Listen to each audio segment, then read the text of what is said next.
All right. It should be shareable right now. Let's take a look. It is. Yeah, how about that? I see it, Dick. Let's see. Let's see what you did there.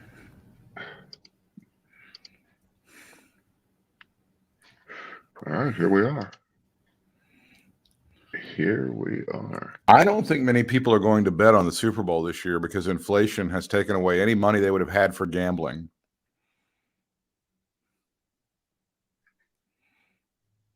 What does that mean? Thanks a lot, Biden. No, thanks a lot, Deucey.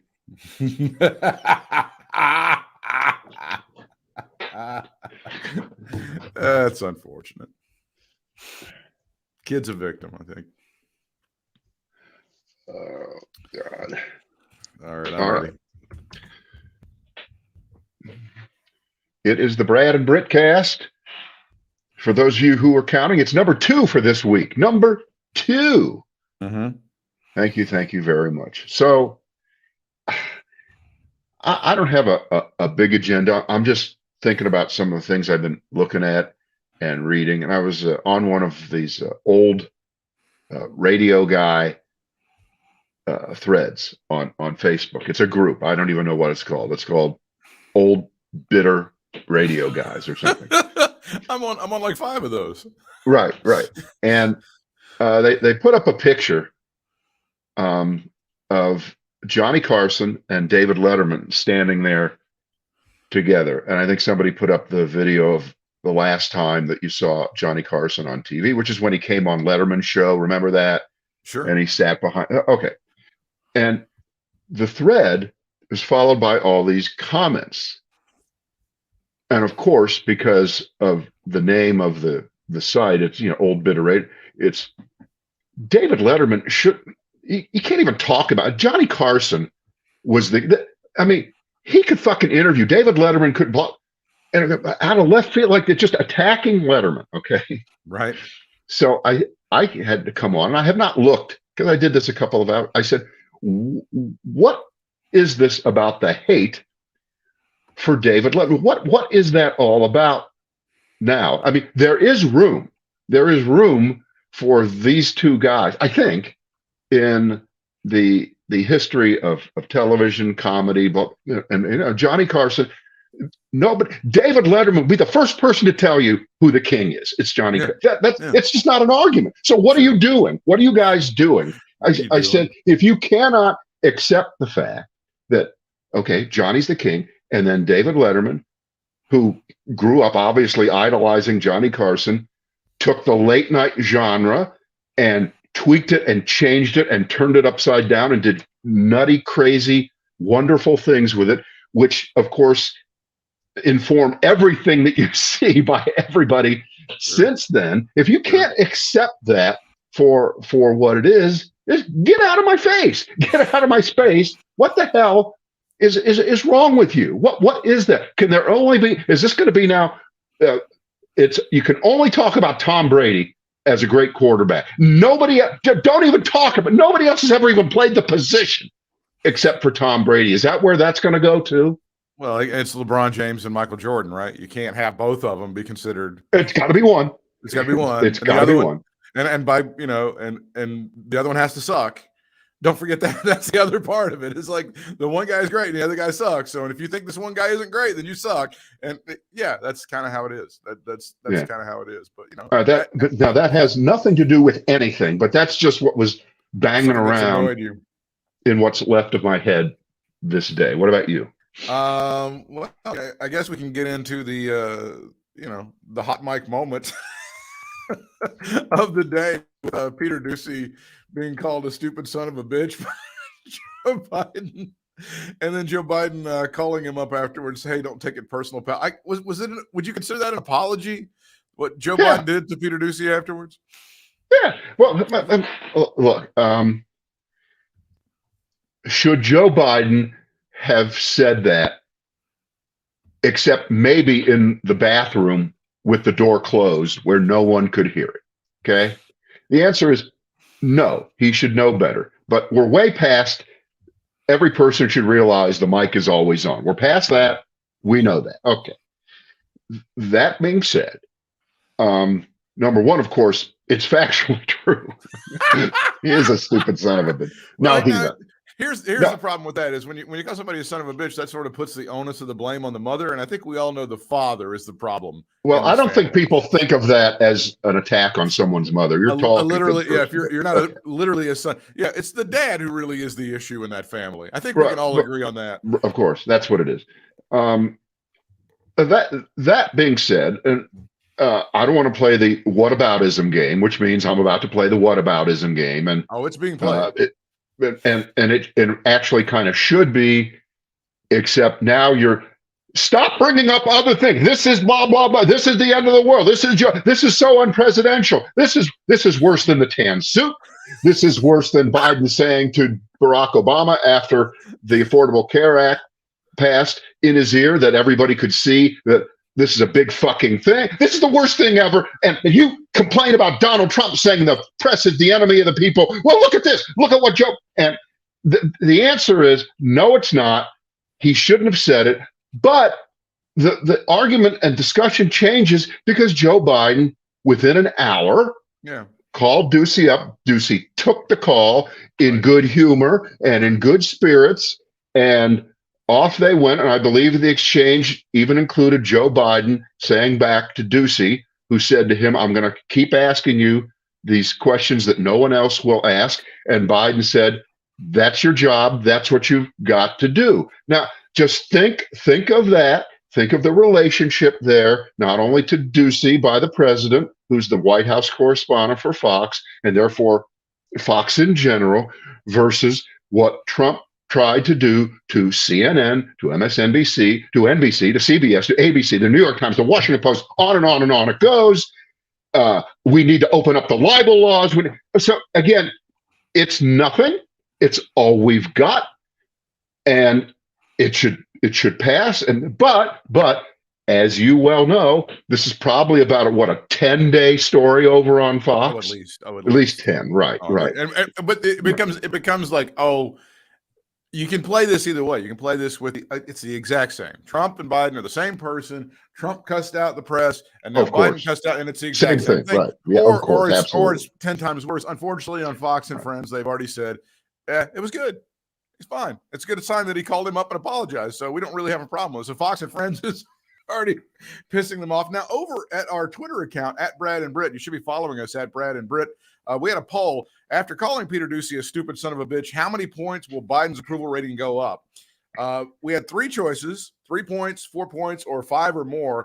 12 votes in a 24-hour period, 5 or more getting the lion's share there, Brad. 83.3% of the respondents saying 5 or more points. And then it was evenly split between 4 and 3. So we're just curious as to how. If I may say something, Britt, I think we need to get our turnout machine cranked up a little bit more. You think? to get a few more votes in there. I'm just thinking that. All right, next. The majority is saying 5 or more. But it felt. I'll just say it felt to me like one of those Harry Truman moments. It felt like Harry Truman would have these things where he would kind of just cuss somebody out, but he generally wasn't off mic because they weren't so used to doing the microphone thing back in those days, and he would just say it. He would just say, "You're a stupid son of a bitch." I was actually thinking of that comparison, hours ago, and I didn't think of it now. You did. The name "Give 'em Hell, Harry" denotes absolutely the fact that Harry Truman was a foul-mouthed son of a bitch and proud to be one. He was. And he got reelected. And he's now a legendary president. He's in the top tier now for doing some pretty courageous things. And but again, this will pass. Mm-hmm. It will go, although I take it back. This will get brought up. This moves into what I call the Sean Hannity memorized laundry list of shit that he will repeat when he wants to go on an unhinged rant about nothing. It'll come back up. But I mean, let's move on. We've said what we need to say. And bottom line, Biden apologized. Trump never apologizes. Never, never, never, never, never, never. And that's why his people like him. And you know what? We like the fact that Joe Biden apologized. That's one of the reasons we like him. That is one of the reasons that he is a better human being than Donald Trump will ever be. And again, why is Trump alive and Meatloaf dead? You haven't answered that yet. Why did Meatloaf have to die? Why did Bob Saget have to die? I'll just say Meatloaf very famously in Fight Club played a character called Bitch Tits. I don't know if you've ever seen the film. I saw the movie, and you know what? When I saw the other day that he was in that movie, I had no memory of him being in there because, of course, the way I watch movies on streaming services where you never see the credits. They never roll because the movie must end instantly. And next movie 10, 9, 8, 7. Shit! I want to see the fucking credits. Can I please see the credits? No. You got to see the Seinfeld. We want you to. Can you devote just a teeny bit more bandwidth so that the movie goes a little bit longer so I can see the credits? No. Oh, we'll do it for you. We're going to shrink them down to the size of a postage stamp on your 55-inch TV. See if you can read them then. There's some very I'm losing my mind today. I'm going nuts. There's very uncomfortable moments with bitch tits, which I think would actually be a pretty good nickname for Trump, but that's another story entirely. Putin continues to rattle his sabers, and there continues to be some more stuff that's going on with the Ukraine. Any sort of thoughts now as we matriculate toward what seems to be almost an inevitable, really, invasion in some way, shape, or form of the Ukraine? I did see that he's very good at installing his people, puppet folks inside the Ukraine. Putin is, and I thought, well, why not? He already installed, a puppet government here, so why would he not stop and do that also in the Ukraine? I see what you did there. Yeah. I see what you did with that one. I like that one. So, that seems to be his modus operandi. As you point out that there's a lot of problems here in the United States. The economy is not all that great, according to some people, and there's a lot of rancor, and those approval ratings are down for Biden, and there's a lot of infighting, and that seems to be the time when Putin tends to pounce. So, and again, mommy and daddy are fighting, Hannity and Tucker Carlson. Tucker Carlson, not only a dove on this issue, he actually sympathizes with Russia. Why not? They deserve Ukraine. They've been good. They've been working out every day. They've avoided eating cake after dinner. Why not take Ukraine? That seems to be the Tucker Carlson position. I think I've got him figured out, at least on this one, besides the fact. And by the way, I had that as a choice for you. Yes. I was going to say Tucker is hungry for Russia's approval. You see what I did there? You see what I did? Right. He loves to be the guy sitting out far in right field all by himself at the game. Because if things go south for any reason having to do with this story or any story that he does this with, he then gets to say, not only did I tell you so, not only I told you so, but I'm right about that, therefore I'm right about X, so listen to me. So he's staking out a position ahead of time here, almost so that no matter what happens, and remember, every time we do anything having to do with foreign policy, particularly at this level, particularly when it has to do with arming a country, even our best friends, even through NATO, it gets ticklish, it gets ugly. And when you're talking about a country like Russia that has all these natural resources, I believe they provide about half of Germany's energy. That's a problem. But then on the other hand, if Russia decides, if we slap these heavyweight sanctions on them, that they're going to cut off energy supplies, natural gas to Germany to punish NATO, well, does that hurt them as much as it hurts the rest of the world? The answer is Putin don't care, right? You always have to remember that. Putin don't care. Putin doesn't worry about the next Gallup poll. Putin don't have to worry about that. there's not going to be a revolution and knock him out of office for things like that. But in the case of Tucker Carlson leading on the, and by the way, Britt, I think there's a subject we've avoided. We haven't talked about it, and this is a good time as any to talk about it. All right. Mm-hmm. There is a network. It's called RT. Yeah. Okay. And it's basically a Russian-owned television network. Right. Our old friend Holland Cook works for RT. Right, and has for a few years. Has for several years. We love Holland. Yeah. But he has a show on there, and he's very good. He's very good. Sure. I've never seen him discuss anything having to do with the Russians or with Putin, and you can guess why. But at what point are all of us who know Holland and who have worked with him over the years and know him to be a really, really good guy, at what point are we to say to Holland, you're taking a paycheck from the Russians? Yeah. You cannot, with a straight face, tell us that you are independent and you get no interference and they let you do whatever kind of show that you want to do. It doesn't work that way. No, it's a propaganda it does, arm. Right. You're working for a propaganda arm of the Russians. And because you do get to talk about anything you want, you know the boundaries. You know what not to talk about. You know what not to say. You know what subjects not to address. And I don't know how you reconcile yourself with this. I mean, we worked with Holland for years. Yeah. And it's not as if, we should have known he was a secret no, he's not a communist. He's not.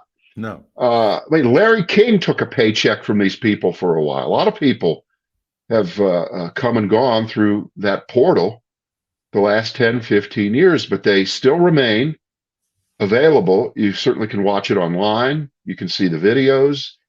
I don't know how many cable systems carry RT. I know Spectrum doesn't.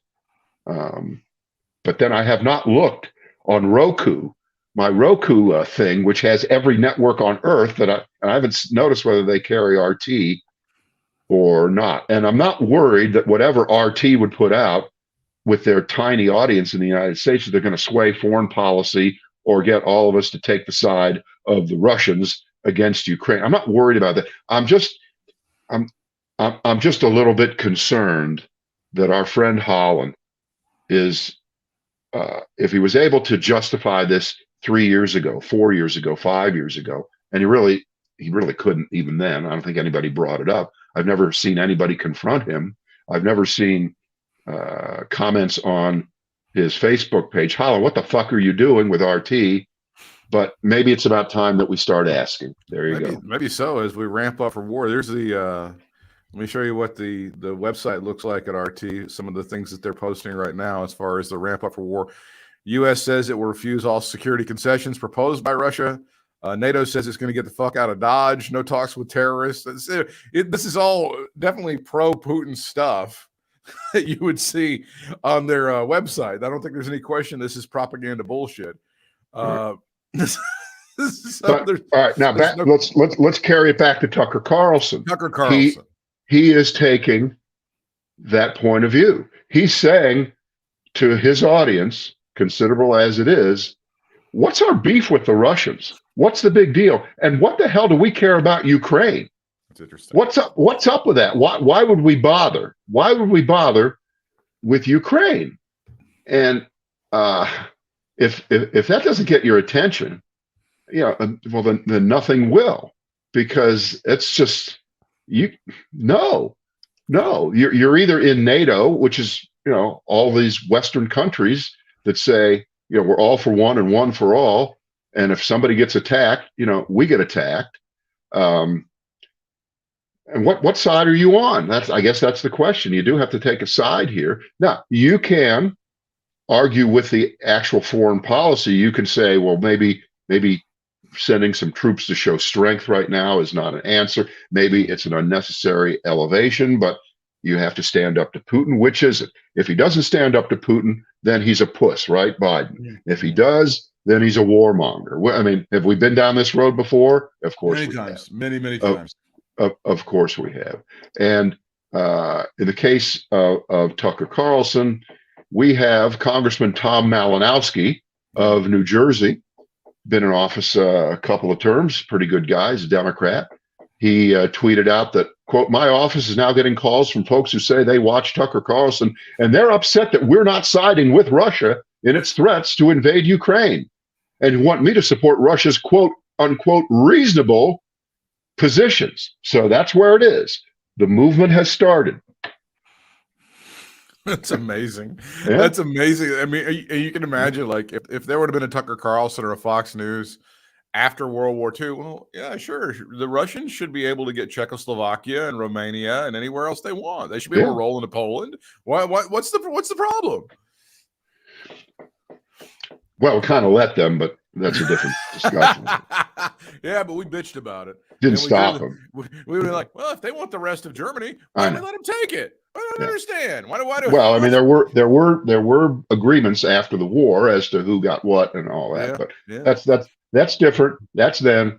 This is now, and it's pretty disconcerting to what those folks are doing at that network to undermine the United States of America. You know, Trump rolled over for Putin for 4 years. And in retrospect, what was Barack Obama to have done when Putin rolled in and took over the little Crimea area there? Right. Not nearly as big as Ukraine, not even close. The answer is, were we prepared to go to war over that? The answer is no. Is there going to be a hot war over Ukraine with American troops involved? No way. Ain't going to happen. They're not going to be wearing American uniforms. We know that. It's just not possible. Not going to happen. But I guess, we have to stand. You got to stand by those folks, and you got to wonder. My last comment. You got to wonder beyond the obvious that Putin wants to put back the old band, the old geography of the Soviet Union as much as he can, and start to swallow everything around him that was taken away 30 years ago when the Soviet Union was dissolved.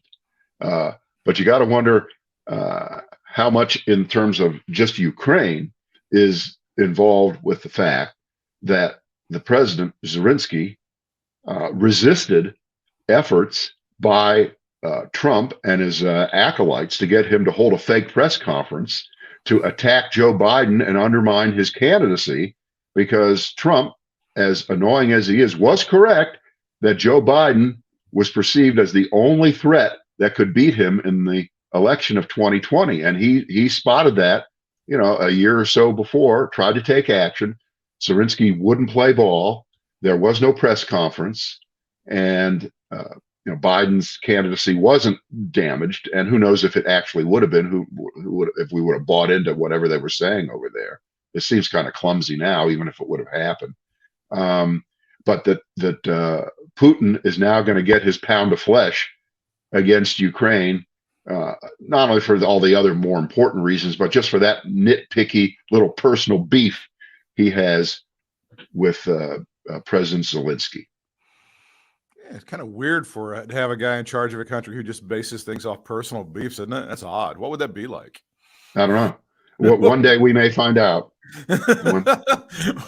That's just so odd, so unusual, so strange. Well, after we talked about the markets yesterday, they had a big rally and everything's fine now. So I hope you feel silly about going off like you did yesterday. Oh, yeah. Let's see. Yeah, they're doing fine, Britt. Let's see. They're doing wonderful today. Everything's fixed. Yeah, everything's fixed. And this stupid day is looking like yesterday, because right around noon, we do this, early in the afternoon each day. And on Monday, you were down 1,100 points. I didn't look until about 3 o'clock. I really didn't. And I went to the gym and I turned my phone on. And fuck it, things are green. It went from minus 1,100 on the Dow to green. And then on Tuesday, again, it opened far down in the toilet, down 800. Mhm. And as we speak early in the afternoon on Tuesday, it's come almost all the way back again. And um, this isn't just a series of Malox moments, okay? uh, it's worse than that. It's very difficult, but the answer is, and as you know, I have a guy. Actually, I have a team of guys who handle my massive $6,412 portfolio. I do. I have a team. I don't know why I'm such a small one, but I do have a team of guys in New York, Mr. Morgan and Mr. Stanley, and I got a note from them yesterday, and they said, you'd be better off never looking at anything. Just don't look at anything. And of course, that's correct advice. And I sent, I don't know whether I sent it back to Morgan or Stanley. I said, Morgan, that's like telling someone, you know what? Go bet a football game, but you never can watch the game. Just tell me the final score. And you can't do that, because once you put money on the game, you want to see the game. Right. So, you know, we're just having fun there. And, but you know, days like this, they're disconcerting, but, yeah, again, same thing as on Monday. Panic, never the strategy. I mean, there obviously are people. There obviously are people and or machines, because I don't know how much of this is mechanically driven. I don't think this is all small investors on a, you know, on a computer in their house doing this selling, massive selling, and then brilliantly buying in at the bottom, coming back and making. It doesn't work that way. Nobody's that smart. But you gotta hold your ground, and you gotta stop buying crap. How about that? Stop buying crapola. That is my I'm going to put out my thesis statement for this year when it comes to the markets. Stop buying crap. Stop buying crapola. Yeah. Governor DeSantis is upset at Joe Biden again because the FDA has shut down the emergency usage of monoclonal antibodies. Brad, this forced the state of Florida to shut down a couple of monoclonal antibody treatment sites. Governor DeSantis is calling this irresponsible. That's not the way you help people. And I think he's even gone so far as saying that Joe Biden is responsible for killing people in doing this. I appreciate you giving me the Ron DeSantis factless, contextless version of the story. Yes. But if I remember correctly, hearing about this on Monday, monoclonal antibodies, of which there aren't, it's not, you know, like aspirin. You can't just go into a store. It's a very complex, difficult thing to administer. Okay.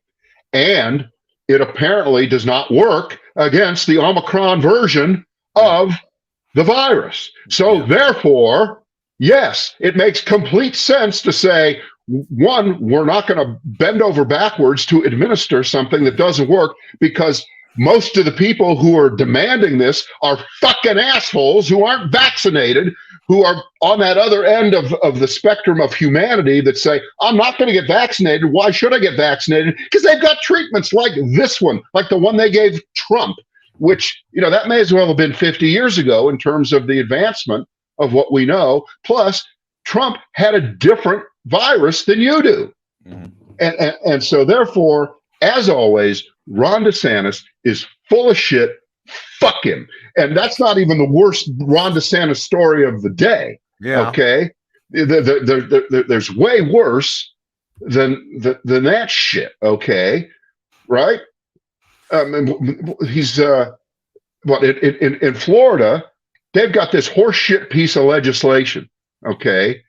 It's the "don't make me feel bad" law. And you gotta read this. You got to read it to believe it. An individual should not be made to feel discomfort, guilt, anguish, or any other form of psychological distress on account of his or her race. That's right.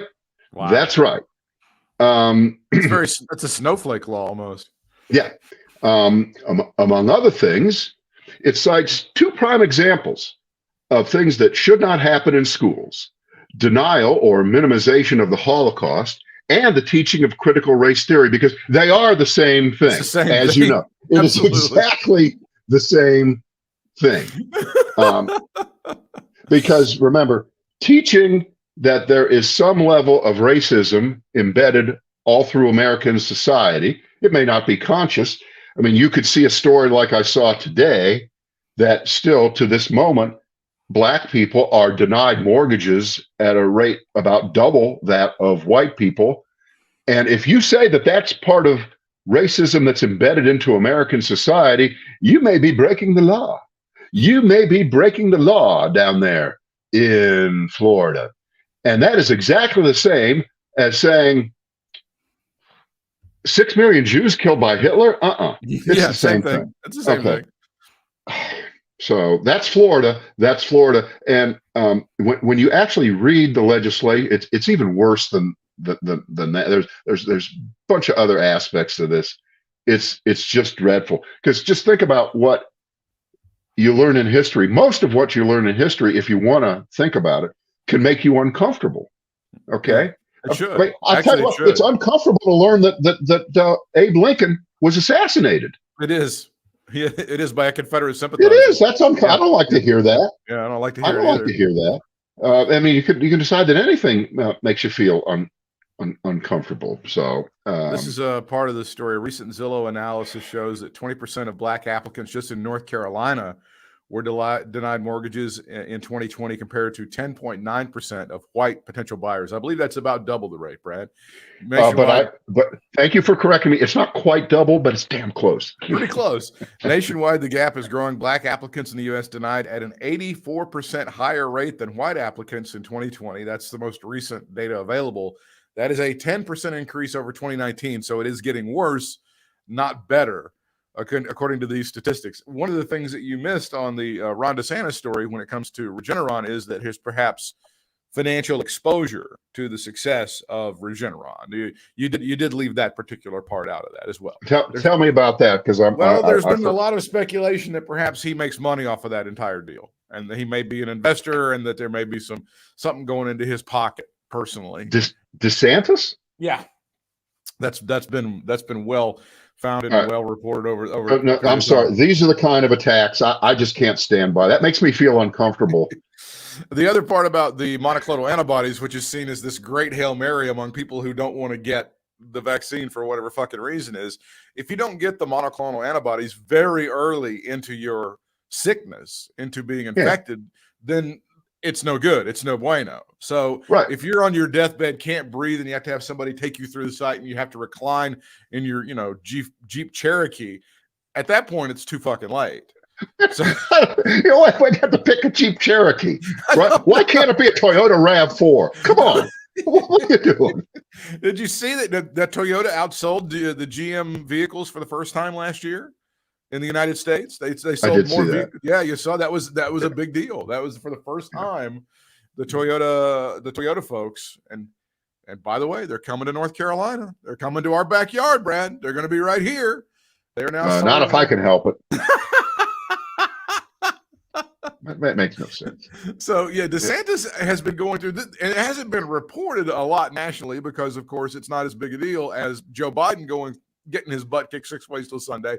You and I can admit freely that over the past 6 weeks to 2 months, Joe Biden's not had a good time. There's been a series of bad stories that have been particularly not helpful to Joe Biden. But DeSantis has also been getting his ass kicked through a series of bullshit down in Florida. A lot of it self-inflicted. A lot of people are waking up to the fact that this guy is completely incompetent.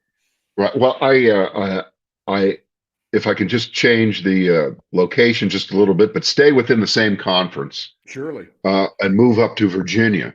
Hello. We'll stay in the ACC here for just a moment, because after that phony baloney investment banker jerk Glenn Youngkin lied and faked his way into the governor's with a brilliant campaign. He wasn't too Trumpy. He kept at arm's length. He didn't embrace the craziest parts, and it allowed even moderate Democrats to say, "Oh, okay, we're sick of Terry McAuliffe. Let's give him a shot." Okay, and this could be the model all over the country.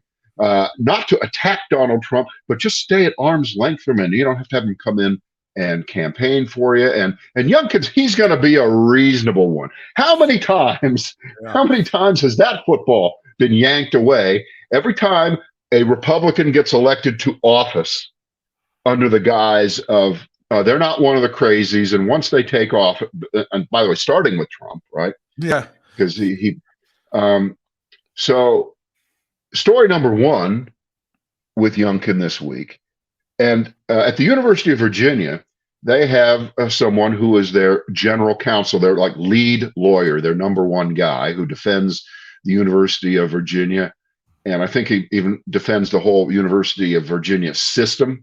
And the guy's name is Timothy Heaphy, Heaphy. He has been fired. Why has he been fired? Well, because not only did Glenn Youngkin get elected, not only did that crazy woman get elected lieutenant governor, but they have a Republican attorney general. And the attorney general says that Mr. Heaphy doesn't share the attorney general's philosophy and legal approach. So you're fired, get out. Now, it turns out that this gentleman, who's the general counsel, or was the general counsel for the University of Virginia, whose name is, let's see, his full name. Jason Miyares, or is it That's Timothy? It. There you go. That's the one. That's the one. That he has a side job. He is helping the group of people who are in Washington who are investigating the January 6th incident. That's correct. He's helping them. He's doing research for them. He's helping them out. And that's, of course, the reason that they fired him. That's the reason that his name is Timothy Heaphy. He's the guy that was Heaphy or Heaphy, Heaphy. And he has made political donations, it says here, to Hillary Clinton and Joe Biden. So he's obviously a problem, and he had to go. He had to go. He had to go. But that Youngkin guy, he's he's a very judicious guy. He's not one of the crazies, Brad. Wait, but that's not all. There's more. There's more. He put out an executive order banning the teaching of critical race theory or any, quote, inherently divisive concepts in Virginia schools, like that Ralph Sampson should have been the number one draft pick the year that he was chosen. Nobody's defending that.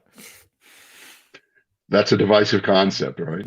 That's why the NBA draft lottery exists to this day. Lose one more from 7'4". Right.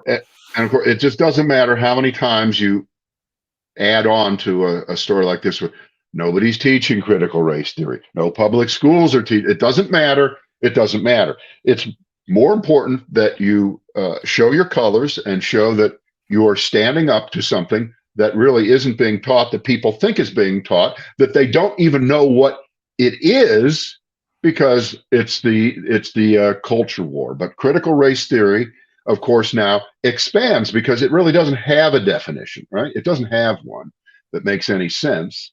And so it can cover just any kind of the teaching of African American history or slavery or Jim Crow. Oh, divisive, can't teach it.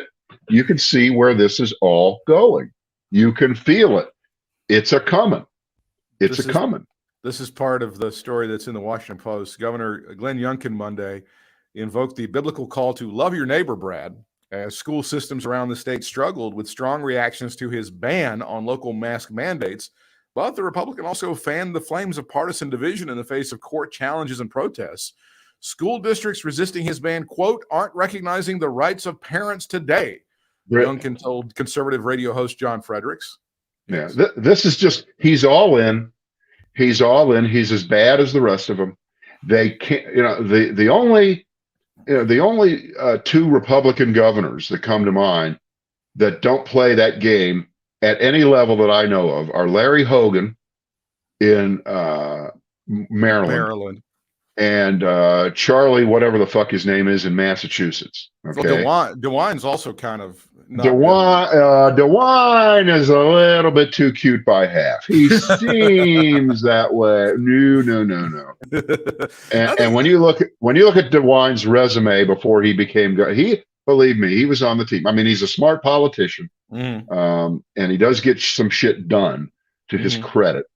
And he's been pro-vaccine. He's been all in on the vaccines, and he's He's never been a whack job on vaccine. I get you. And he just scored a $20 billion plant built by Intel in suburban Columbus out there in New Albany. A place that's so new and so rich it didn't even exist when I lived there. That place did not exist. There was no New Albany. He invented a place and he put a plant there, and he got the Bengals into the AFC Championship. Well, he didn't invent the place. You know who kind of invented the place is Leslie Wexner, the limited guy, the Victoria's Secret guy, the rich guy, the discredited now guy, but he's I think he's still the richest guy in Ohio. But DeWine definitely got the Bengals into the AFC Championship. I mean, that's true. He's not getting the kind of credit that he deserved. Yeah, remember when he called in that trick play in the second quarter? that was a good one. It was fantastic. Yeah. He was the guy that said, that Joe Burrow guy, he's pretty good. You guys should draft him. And they were like, well, we hadn't thought of that. But Governor, you're right. We should probably grab that. All right. Okay, so let's finish up here with Andy Reid, the Kansas City Chiefs, and the stupidest rule in all of sports. And I don't know how many threads you've done or been on or read, but isn't it unbelievable how many people are willing to step forward and defend this rule, the overtime rule, where all you have to have is a coin flip, win the coin flip, get the ball, score a touchdown, game over. Other team never gets the ball, never gets a chance to try to score. And they're leaning on, I don't want to say it's right-wing stupidity, but it kind of feels like right-wing stupidity because it's almost, in the free market, there's an offense and a defense, and they have an equal chance to succeed. And if the offense happens to score a touchdown and the defense does not live up to its potential, it loses. And the free market has given you are celebrating the status quo, by the way, of a rule that they didn't have in place all the time. It's like the fucking filibuster, okay? They just made it up about 10 years ago they went to this system where also, I think it's kind of Pollyannish and hilarious that there are some people who don't know anything about football apparently in 2022 that think the offense and the defense are given equal chances to succeed in today's game. I think that's also kind of hilarious that they would say that, but never mind. Right. But I'm just amazed that there once you hear and this is true, and Andy Reid's a straight up forward honest guy, and he's been on both ends of this rule. He's lost a championship game and he's won a championship game in overtime as the team that was on defense that got scored upon, and then of course this Sunday being the team that scored. And he knows how inherently unfair it is. Of course, you win the game, you feel good.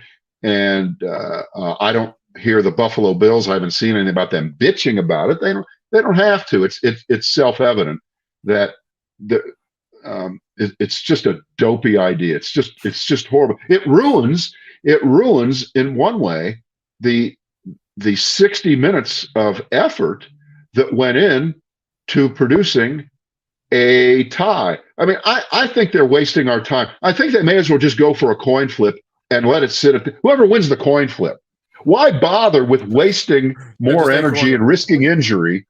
We can do 4 out of 7. We can do 4 out of 7 on the coin flips if you want to. I mean, just rock, paper, scissors. Odds, evens. We can do. I mean, there's so many different ways to decide it.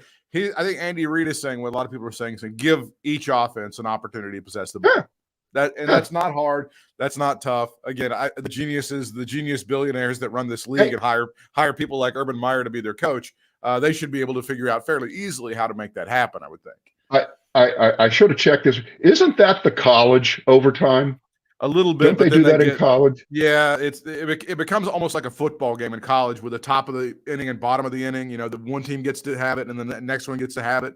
And then after a certain number of times, you just have to go for 2 every single time. And it gets kind of crazy. And that's why you get those 78 to 77 games in college football. Right. But anything is better than this. Yeah, anything. again, what they were trying to avoid was the old overtime. The sudden death was somebody would win a coin flip, they would take it, they would kick a field goal, and the game would be over. That's what they were trying to avoid doing, and But now you didn't have to do it like this. they made it much worse. They've actually ended up making it way worse than they had. You could have said, yeah, if you kick a field goal, you don't automatically win the game. The other team gets the ball, right, which is what they got. Which is what partially exists now. But they didn't have to add on, oh, by the way, if it's a touchdown, the game ends and the other team doesn't get the ball back. That's just idiotic. It's Who thought of that? It's adorable to be lectured to. Well, offense and defense, and they're equally. No, the game. It's not even a debate that the game is much more geared toward offense than it was 40 years ago, or 50 years ago, or 30 years ago. Take your time frame. Of course, it's more geared toward offense because guess what? That's what gets television ratings. That's what works. Right. Even Tom Brady would admit this. And the statistics bear out the fact that the team that wins the coin flip and gets the ball wins much more often than the defense holds, gets the ball, and then the coin flipping losing team wins the game. So that's right. Is that how you want to give one team or the other an advantage in overtime through a coin flip? That's ridiculous. That's just stupid. There you go. That's just wrong. And I understand that if the game has to end sometime, but what's the longest game? Was that Kansas City game in 1972 went 80 minutes? So it's like into the second overtime. Kansas City, Miami, and all that kept going on forever and ever. Yeah. Right. But and that's what I heard one host saying was he's like, well, you got to think about the next week. The team that if you're going to play forever, there's got to be a team that's got to play again in like 6 days. And if they've been through 80 minutes of football or something, what are they going to have left for the next round? Oh, fuck that. You know what? If that's such a problem, stop with Thursday night games. Well, stop with Thursday night games altogether. But they wouldn't think of doing that now. No, they're all in Amazon on that. paid us a shit. Amazon paid us a shit ton of money for those games. Shut your mouth. Yeah. All right. We've settled that. We've settled it. Andy Reid, the voice of reason. The voice of reason. Good. All right. See you guys tomorrow.